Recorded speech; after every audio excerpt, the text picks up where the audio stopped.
So in this video, we're going to go over Daniel chapter 7 and Daniel chapter 2, and we're going to find that they parallel each other, okay? Because Daniel, the book of Daniel, is written in a chiastic form. So we're going to find out more about that later and see the pattern behind it. We have to remember that Daniel was written more than 500 years before Christ. Yet it's a book that predicts, to the year, the baptism of Christ, Christ on the cross. It speaks about the fall of Jerusalem. To the year, the fall of papal Rome, church-state power.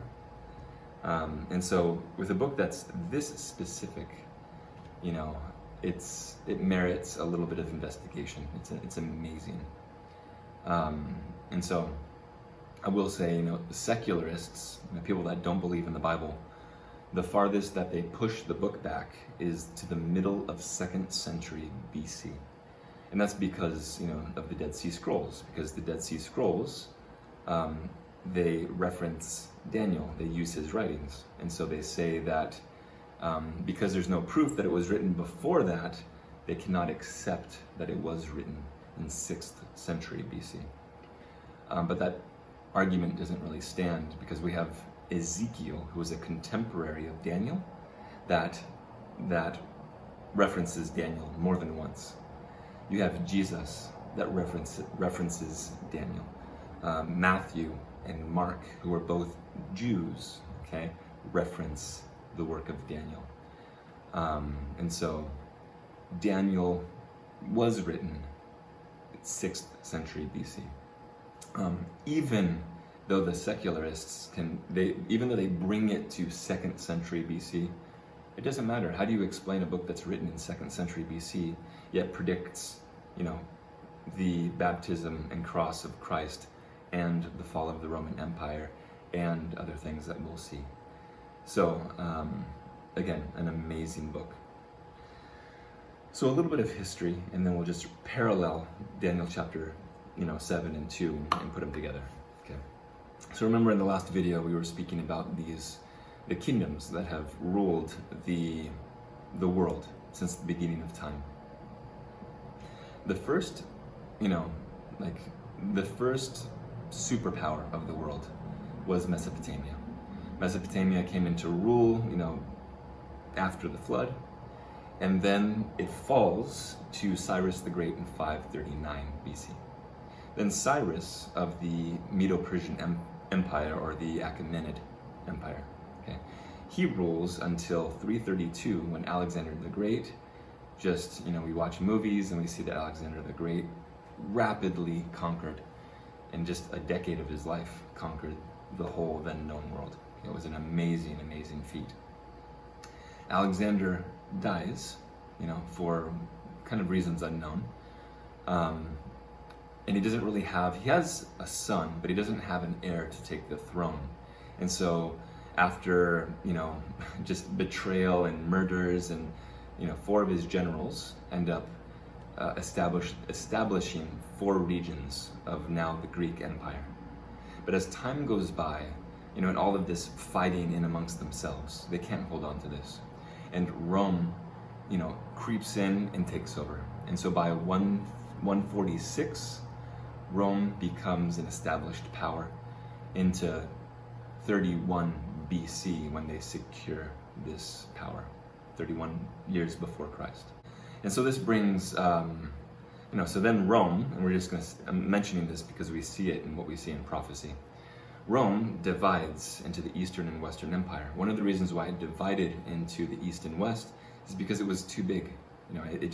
And when you cover so much land, you're going to have people that have different opinions and whatnot. So it wasn't really war that divided them, as much as, what is it called? Tetrarchy. When you have so many different provinces and so many different governors that are ruling, it's hard to control so much land. And so it was split in order to better control what they had, with the 2 capitals being Rome and Constantinople. But after it splits into 2, then it further divides, and we know all the tribes, the Vandals, the Visigoths, the Franks, Saxony, all these different tribes that are modern day Europe, essentially.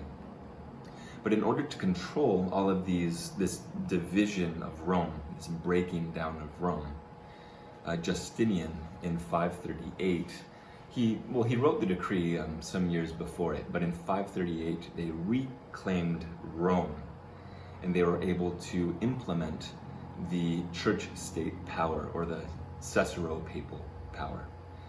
And so then you have a church-state union, and we have papal Rome, essentially, that, or church-state Rome, that rules for then over 1,000 years. And we have the Dark Ages, and we'll talk a little bit more about that history. But that's a little recap. And so, with that, we see that paralleled in Daniel chapter 2, which is what we read. And so what I'm going to do is I'm just going to read Daniel chapter 2, and as a summary, not the whole thing, just a couple verses. And then we'll read Daniel chapter 7.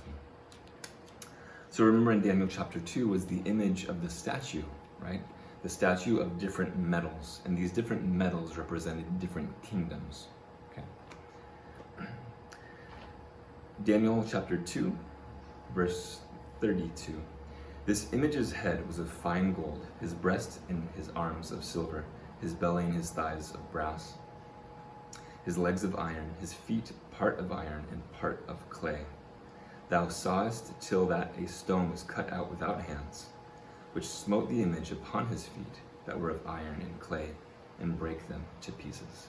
Okay, and so here we have this image, and we have, if you remember in the last video, they are kingdoms.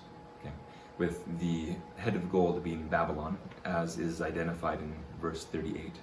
Daniel says, "You, king, Babylon is the head of gold."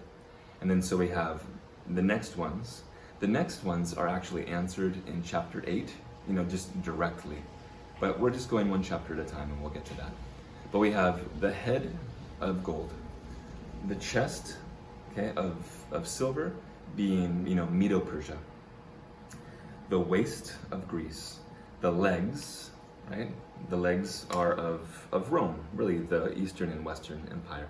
And then with the toes being partly of iron and partly of clay, this is divided Rome. And it says that just like iron and clay cannot stick together, this empire will not hold together. And what we learned was in the Bible, clay in Isaiah is the church essentially. But this is miry clay that mingled with the seeds of men. And so this is compromised Christianity. And so this is an empire that, joins church and state. Okay. I hope that's not too complicated. But again, as we read further, believe me, this becomes more clear because it's just repeated over and over again. Chapter 8, it'll be in more detail, and we can spend more time on it. So I think that we'll read Daniel chapter 7, verses 1 through 8. This is, another vision is given here of 4 beasts. And these 4 beasts, we're going to find parallel what we read in Daniel chapter 2. Okay. And so I'll just read it through, and then we will fill in the blanks. Okay, we'll go back to it. Verse 1, in the first year of Belshazzar, king of Babylon, so this is the new king, right, after Nebuchadnezzar had passed away, Daniel had a dream and visions of his head upon his bed. Then he wrote the dream and told the sum of the matters. Daniel spake and said, I saw in my vision by night, and behold, the 4 winds of heaven strove upon the great sea. And 4 beasts, 4 great beasts, came up from the sea, diverse one from another. The first was like a lion, and had eagle's wings. I beheld till the wings thereof were plucked, and it was lifted up from the earth, and made stand upon feet, the feet as a man, and a man's heart was given to it. And behold, another beast, a second, like a bear, and it raised up itself on one side, and it had 3 ribs in its mouth of it, between the teeth of it. And they said thus unto it, Arise, devour much flesh. After this I beheld, and lo, another, like a leopard, which had upon the back of it 4 wings of a fowl. The beast also 4 heads, and dominion was given to it. After this I saw in the night vision, and behold, a 4th beast, dreadful and terrible, and strong exceedingly, and it had great iron teeth. It devoured and brake in pieces and stamped the residue with the feet of it. And it was diverse from all the beasts that were before it, and it had 10 horns.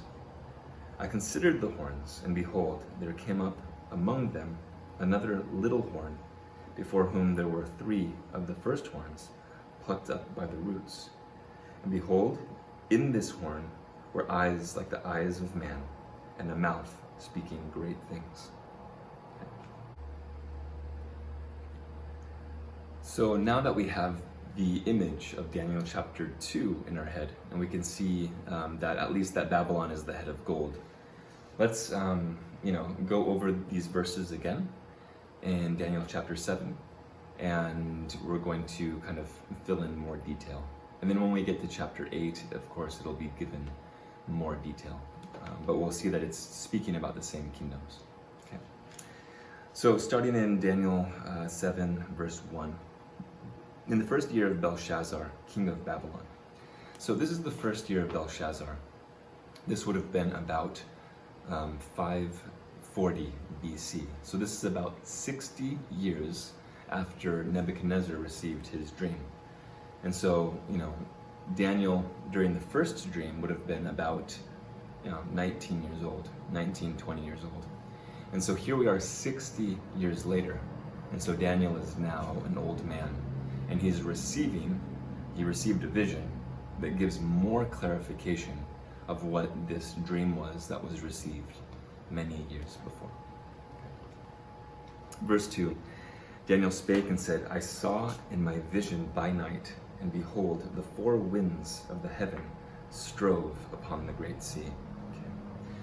What we're going to do, you can pull this up on your computer, type in Google Bible symbols chart. Amazing discoveries. They do a really good job. But you have, and I'll put a picture up on the screen, but it's just, the Bible again is its own interpreter. And so when we see the word winds, Jeremiah 49, verse 36, winds refer to war or to strife. You can think of the winds of strife. And so it says here that the winds, the 4 winds of the heaven, strove upon the great sea.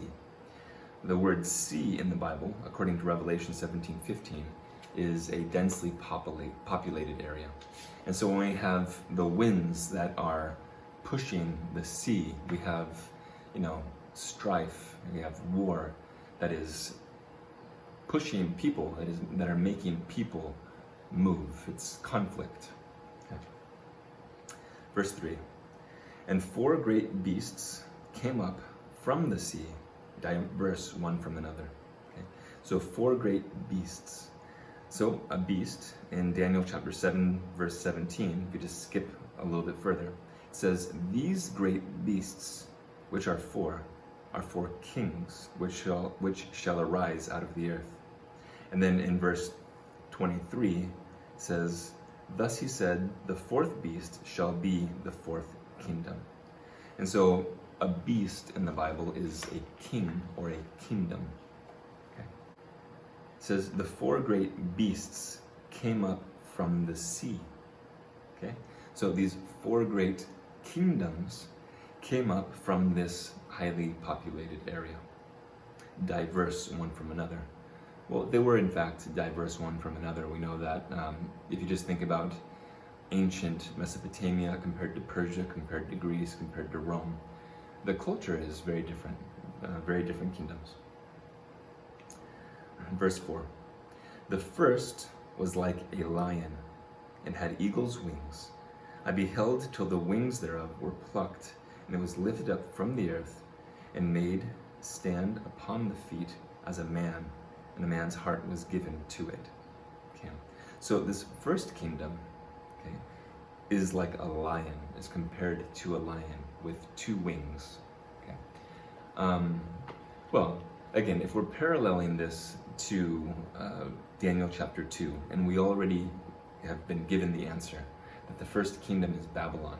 And here we see a lion with wings, and Babylon is often depicted. Well, all of Mesopotamia, more than any other civilization, they depict lions with wings, oxen with wings, just animals with wings. But they are, if you look at the famous Ishtar Gate at the Pergamum Museum in Berlin, the gate has lions. And anyway, I won't go into too much detail. But a lion is very much a symbol of Babylon. Wings are a symbol of speed. And I want to give the verse for that. Where did I write it down?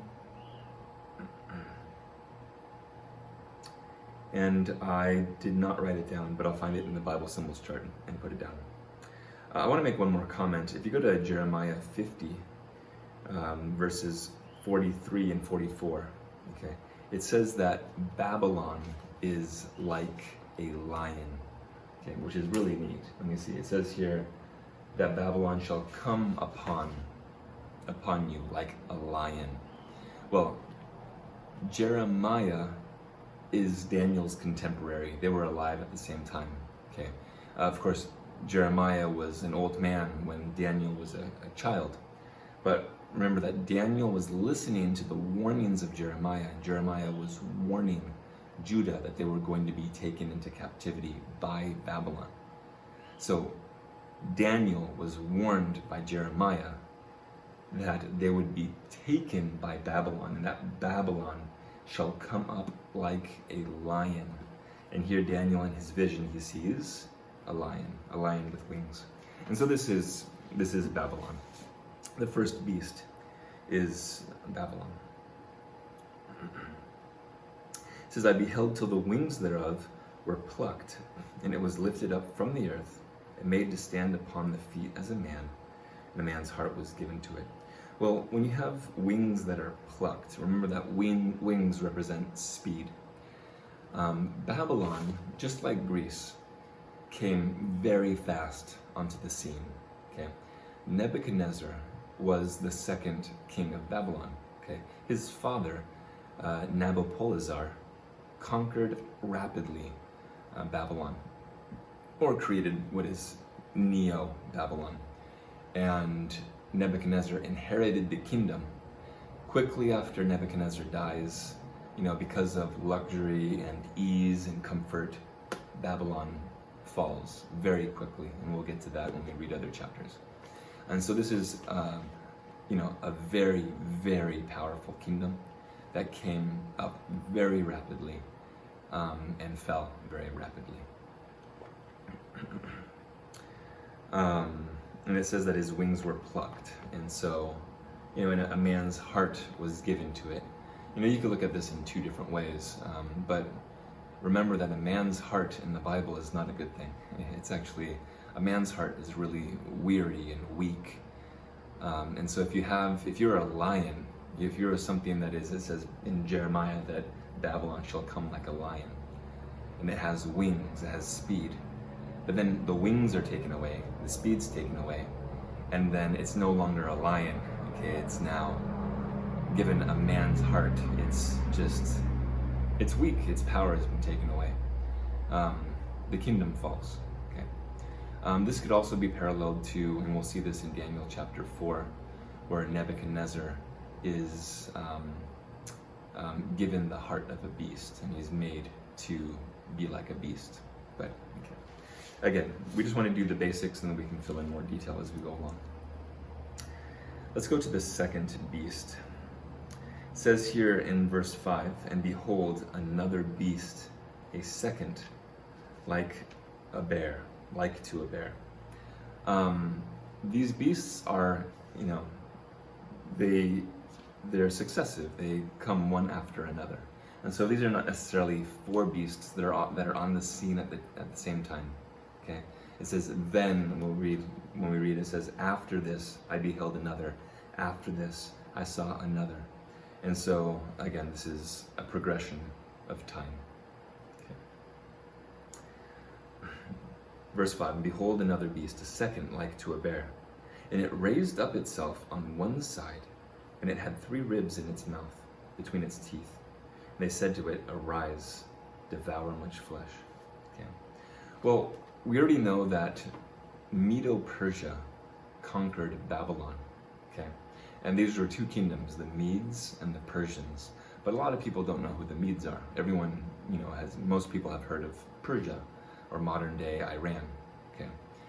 And so this was a power that was inferior, as it mentions, remember in the statue in Daniel chapter 2, it says that the breast and arms were inferior to the head.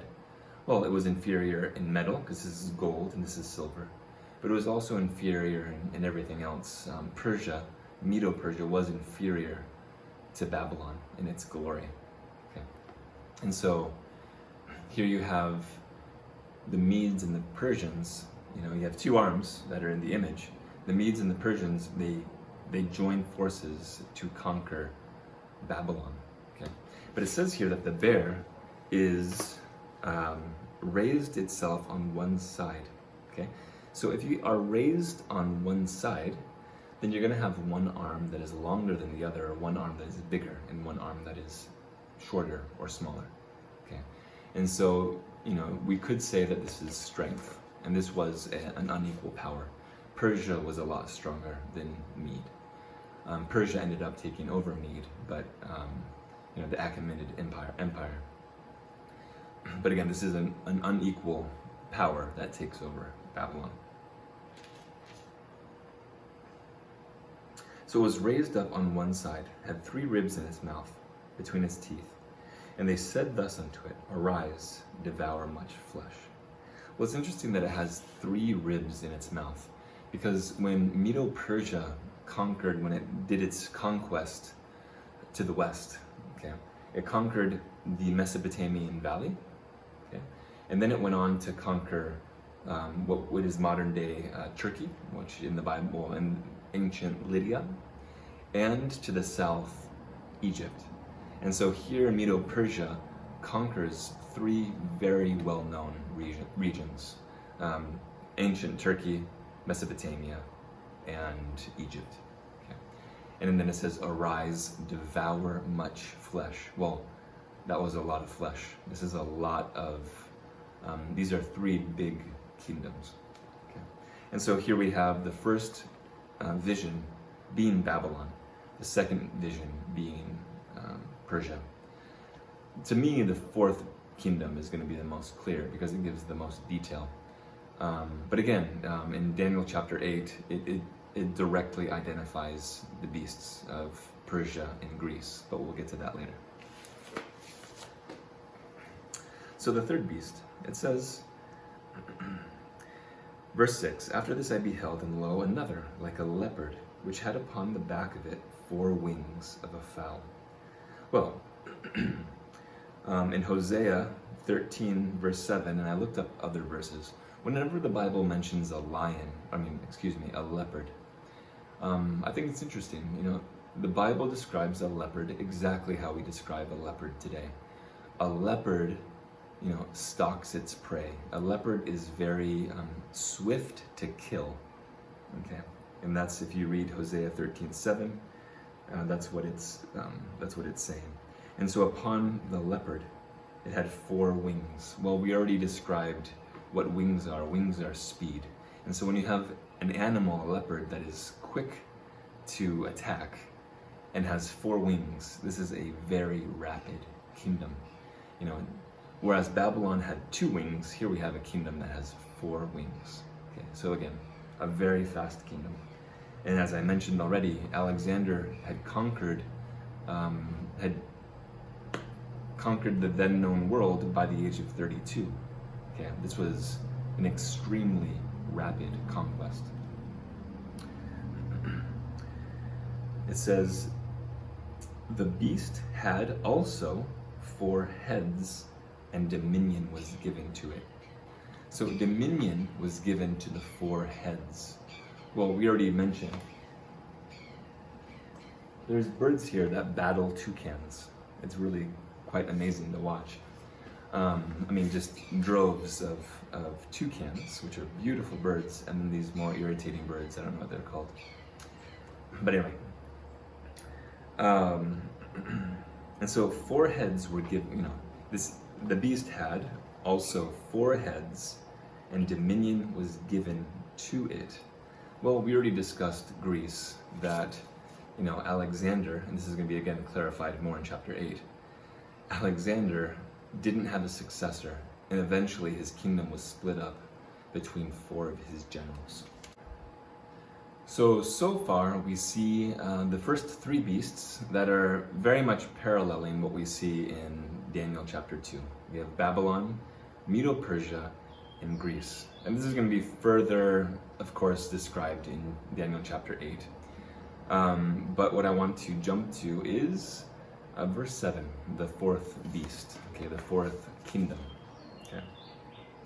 After this, I saw in the night vision, and behold, a 4th beast, dreadful and terrible, and strong exceedingly, and it had great iron teeth. Well, that's interesting, right? Because the 4th kingdom of chapter 2 was iron, and here this is a kingdom that has iron teeth.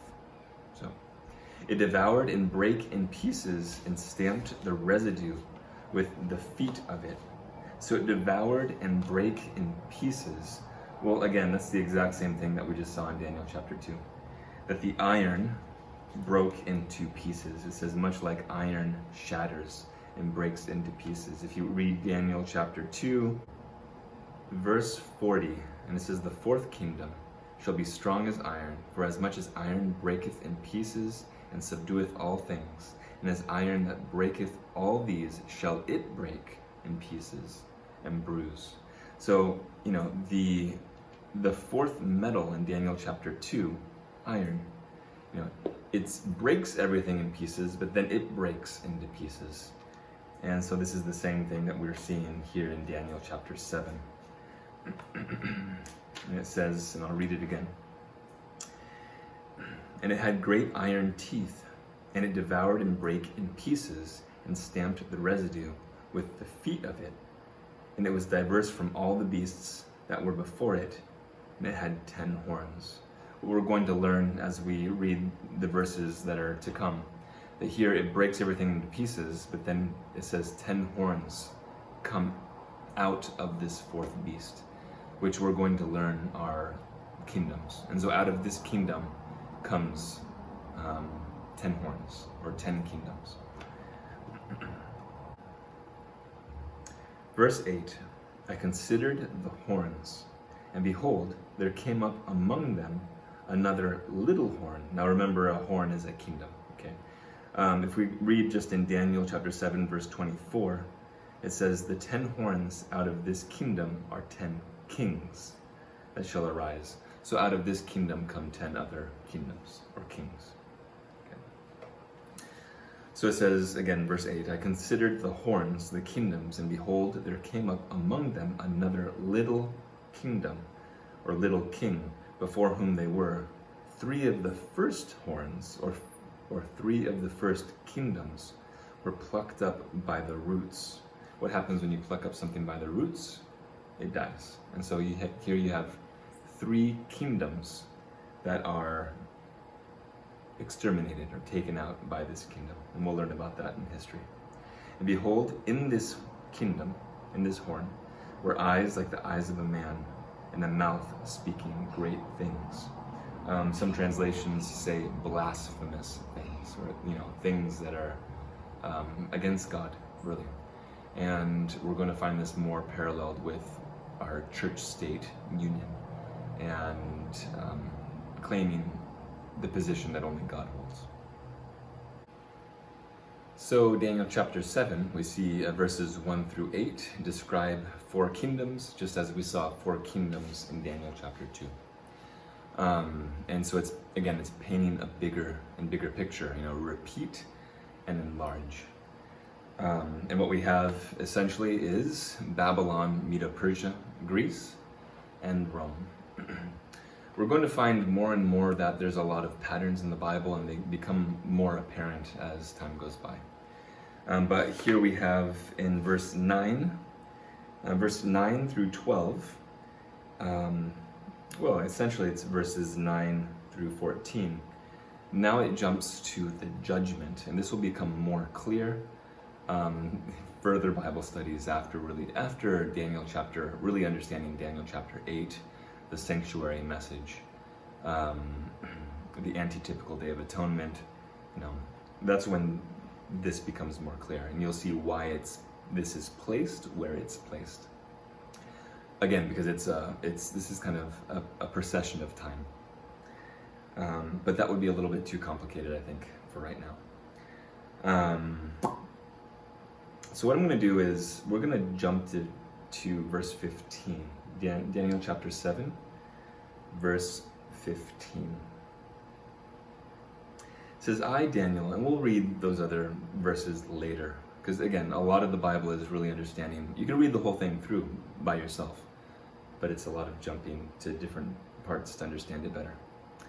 Verse 15, I, Daniel, was grieved in my spirit, in the midst of my body, and the visions of my head troubled me. I came near unto one of them that stood by, and asked him the truth of all this. So he told me, and made known the interpretation of the things. Okay. So Daniel was distressed by this image that he saw of these four beasts. Okay, and he wanted to have more clarification. Verse 17. And so this is the angel telling him the interpretation. These great beasts, which are four kings or kingdoms, which shall arise out of the earth. But the saints of the Most High shall take the kingdom and possess the kingdom forever and ever. So that's kind of the same thing that we just saw. Here it has the four beasts, the four empires mentioned, and then here it says the saints of the Most High shall take the kingdom, but then it's possessed by the kingdom. Okay, God takes it. And so that's kind of like in Daniel chapter 2, verse 44. It says, and in the days of these kings shall the God of heaven set up a kingdom, which shall never be destroyed, and the kingdom shall not be left to other people. So, we just see again a parallel in the text. Verse 19. Then I would know the truth of the fourth beast. Okay, so he wants to have more clarification on this fourth kingdom, okay, which would be Rome, which was diverse from all the others, exceeding dreadful, whose teeth were of iron, his nails of brass, which devoured, brake in pieces, and stamped the residue with his feet. Okay. Again, this will become more clear as you continue, but notice what it says. It says, it's giving little hints. So this is a kingdom that is diverse from the other kingdoms. And one could say that Rome is diverse. Rome it really stands out as an empire that has a church-state union. Whether it's the Caesaro-Papal union, he had Caesars that were gods, you had the Pope. Anyway, it's a church-state. It's a church-state union. It's a theocracy.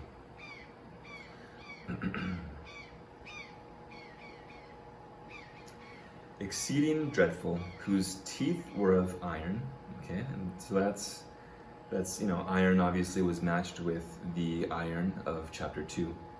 And his nails of brass. I think that's interesting, because who was brass according to Daniel chapter 2? It was Greece, right? And Rome, and you can read this in history books, its structure is very much Greek. Even the Catholic Church admits that their structure is built off of Hellenistic foundation, which devoured, brake in pieces, and stamped the residue with his feet. Okay, just as it said in Daniel chapter 2, the iron breaketh in pieces, and here it's saying that this kingdom devoured, brake in pieces, and stamped the residue with his feet. So again, the division of Rome. Verse 20, and of the 10 horns that were in his head, and of the other which came up, and before whom 3 fell, even of that horn, that had eyes and a mouth that spake great things, whose look was more stout than his fellows. And so we know that the horns are kingdoms, as is mentioned in verse 24, which we haven't got to yet. But it says here, the 10 horns that were in his head. And so here you have a kingdom, okay, and then you have 10 other kingdoms that come out of this kingdom. Again, the division of Rome. But I think what else is, some people get stuck on the number 10, and, they list the 10 major tribes of Rome. And I don't get really stuck on that. 10 in the Bible is a very symbolic number. Because you have the 10 toes of the 10 sons of Haman, the 10 toes of the statue. Here you have the 10 horns, the 10 virgins. The 10 tribes of Israel that were lost.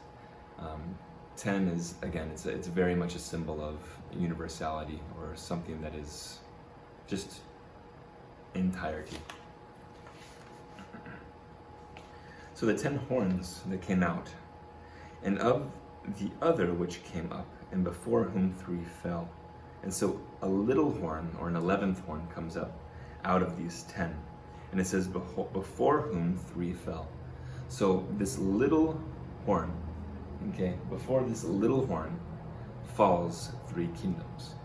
And I'm probably saying too much information, but if we, in the last video we talked about Justinian the First, really establishing a Caesaro-papal, or a church-state union, in the Justinian decree.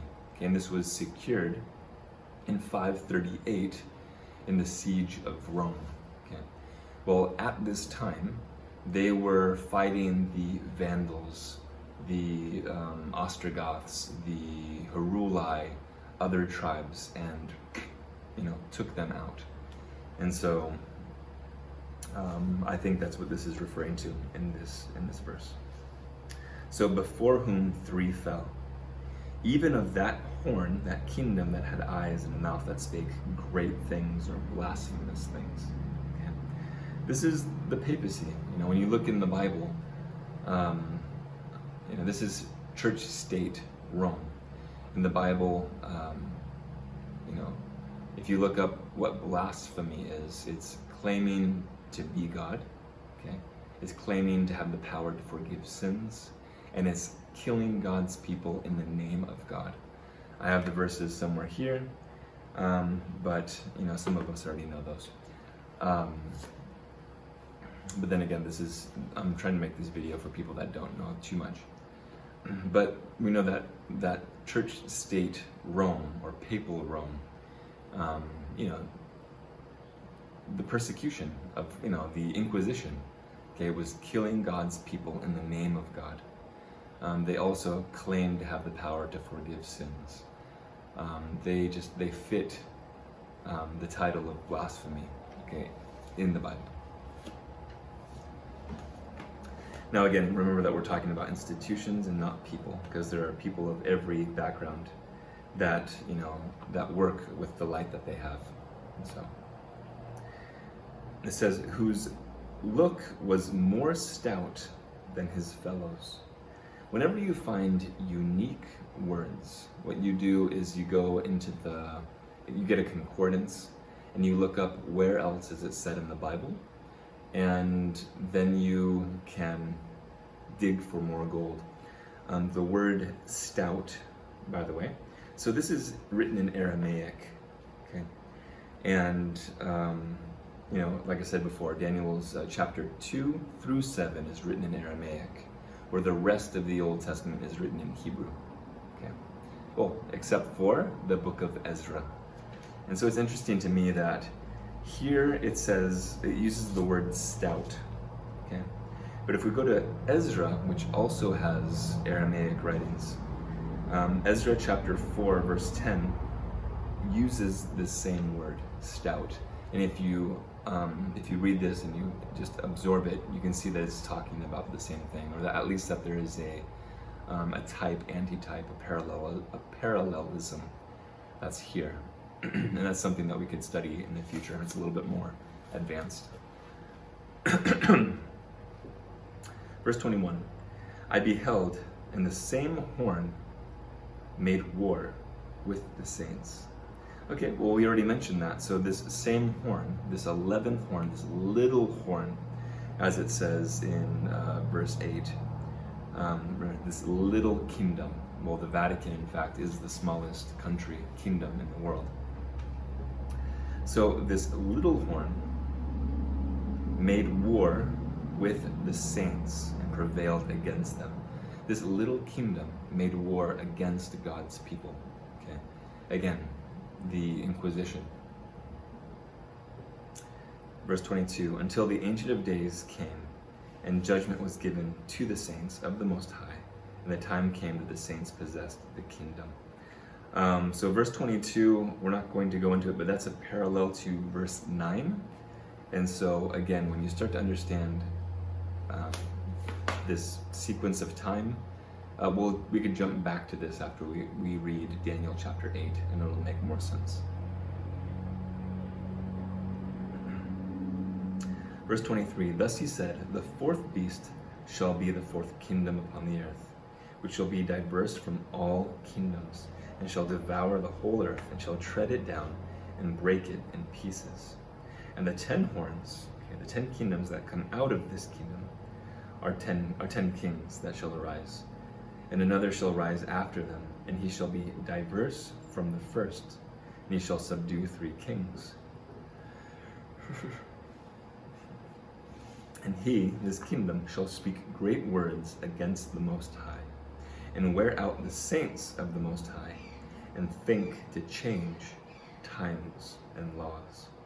Well, the papacy did both of those. It changed times and laws. The 10 Commandments, for example, in papal Rome, is different from the 10 Commandments in the Bible. They changed the Sabbath, right? Because most of the Christian world today follows the papal Sabbath of Sunday, whereas the Bible's Sabbath is Saturday or Friday sundown to Saturday sundown. And there's a lot of misunderstanding around this subject and a lot of bias and preconceived ideas. The other law that it had changed was idol worship. Okay, it took out, the second commandment, just because Rome had so many idols and they wanted to be able to incorporate this. So it changed the laws and it changed times, right? A lot of people don't know anything about the Jewish feasts today, whereas the Catholic Church removed those and then they put in their own feasts of Easter, Christmas, etc., which are really pagan feasts, because Easter is, we know that it's really named after Istar. We already said that, the Istar gate of Babylon, the goddess of fertility. That's why Easter is rabbits and eggs, fertility. So it is very much a pagan institution. And so this kingdom, this power, papal Rome, changes times and laws. And then it says, and they, God's people, shall be given to his hand until a time at times, and the dividing of time. Okay. This, I'll put up some quotes on the screen of different authors, and this is probably the most complicated thing for beginners that don't know about how time is described in the Bible. Okay. In the Bible, we have what is, of course, just standard time, which we use when we're just talking. But then you have prophetic time. Okay. And so, 2 examples, and I'll put them on the screen. In Numbers chapter 14, God gives Moses, he says that for every day that you are in, that the spies were in Canaan, you are to wander through the desert. And so they were spying for 40 days. And so they went through the desert 40 years. Ezekiel chapter 4, the same thing. He gives He gives a prophecy, and there's a day for a year. Daniel also, this is a bit of a concept that is harder for people to understand, but think about the cleansing of the sanctuary. For 2,300 days, then the sanctuary shall be cleansed. Well, it's not 2,300 literal days, it's 2,300 years, because the sanctuary was only cleansed one day a year. So, if it's cleansed 2,300 days, it can only be 2,300 years. If you only do something once a year, it's like saying you'll have a birthday. You will have a birthday 100 times. Well, that means you're going to live 100 years. Okay. And so here, when it says a time, a times, and half a time, a time in Jewish writing, in Jewish understanding, is 1 year. A times is 2 years. And a dividing of times is half a year. And so if you have 1 time, and then 2 times, and then a dividing of time, you have 3.5 years. So I know that this is a little complicated for some people, and I hope that I'm going slow enough over it. But whenever you see this in the Bible, again, 3.5 years.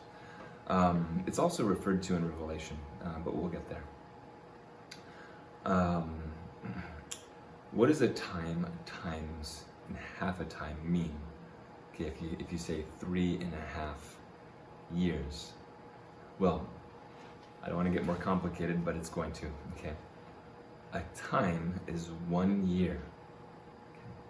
1 year in the Jewish calendar is 360 days.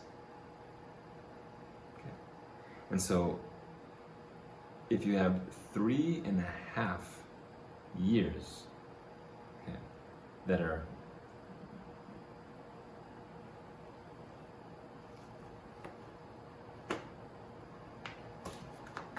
okay, that's good.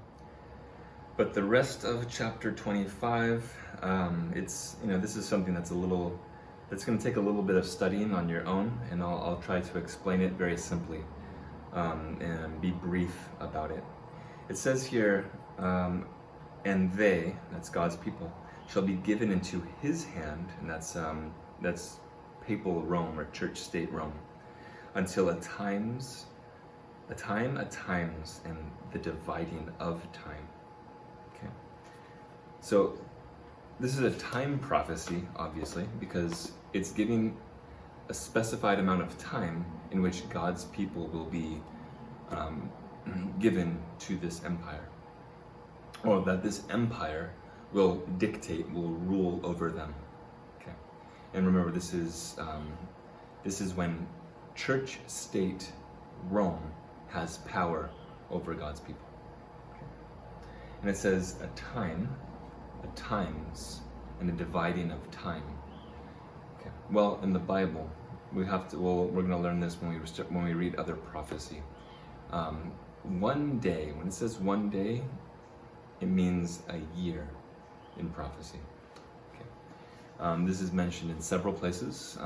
Numbers chapter 14, where God says, as the spies were in Canaan for 40 days, you will go through the desert 40 years.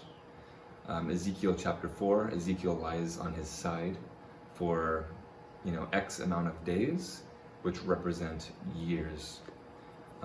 Also in the book of Genesis, Jacob works for Leah. He says, I will fulfill her week of 7 days. And he works for her for 7 years. So this is a concept that's understood biblically, that in prophecy, 1 day is a year. Okay, but what is a time? A time, a times, and a dividing of time. 1 time is 360 days, or a Jewish year. Okay, but it's 360 days. Okay, and so 2 times is 2 times 360, and the dividing of time is half of 360. And so what you have here essentially is 3.5 years, or it's 1,260 days if you add up all of the days of a time times and dividing of time. So again, 3.5 years, a time times and half a time. If you calculate it into days, because a Jewish year is 360, there's only a 30-day. They have 30-day months, okay, because they go according to the lunar cycle. The time, and dividing of time is 1,260 days, or 1,260 years. Okay. And as we saw before, Justinian implemented the Caesaropapal decree, the Justinian decree, and in 538, Rome became a church-state power. If you add 1,260 years, as it says right there, you come to the fall of Rome in 1798, when Napoleon sent his general, Berthier, and the Pope was taken into exile. And the French Revolution, they took Bibles, they burned them on the street, and they did away with this church-state power. So I don't think it's a coincidence that you have this church-state power that rules for 1,260 years exactly, as specified here, where it says that this empire will be given 1,260 years, or a time times and dividing of time. This is repeated so many more times in Daniel and later in Revelation that you'll understand that this is what it means. It's a commonly understood thing, but I don't want to spend more time in this video on that. Okay. Verse 26, but the judgment shall sit, and they shall take away his dominion, to consume and to destroy it unto the end. And the kingdom and dominion and the greatness of the kingdom under the whole heaven shall be given to the people of the saints of the Most High, whose kingdom is an everlasting kingdom, and all dominions shall serve and obey him. Hitherto is the end of the matter. As for me, Daniel, my cogitations much troubled me, and my countenance changed in me, but I kept the matter in my heart. Okay. In the next video, we'll tie in Daniel chapter 8, but you can see here, you could read it more on your own, but Daniel chapter 2 and Daniel chapter 7, they parallel each other, okay? Going over the 4 kingdoms and the 4 kingdoms. In Daniel chapter 7, it gives the 4 beasts, the 4 kingdoms, but then Daniel wants to have further clarification on the 4th kingdom, and it gives a lot of little details about the 4th kingdom, which is pagan and papal Rome, essentially. Or in the beginning it's pagan Rome, but then it turns into church-state power. Okay, and so that's a good place to leave off. Like I said, the Bible does repeat and enlarge, so it goes into more detail. As we read Daniel chapter 8, it'll go into further detail, and it'll only focus on Persia through Rome. Okay, and as we read later, it just comes in more compactly. Okay. All right, thanks guys. This just helps one person. That's really what I get discouraged. But if I know that it helps one person, it really, that's it. That's all I need. Okay? All right, bye.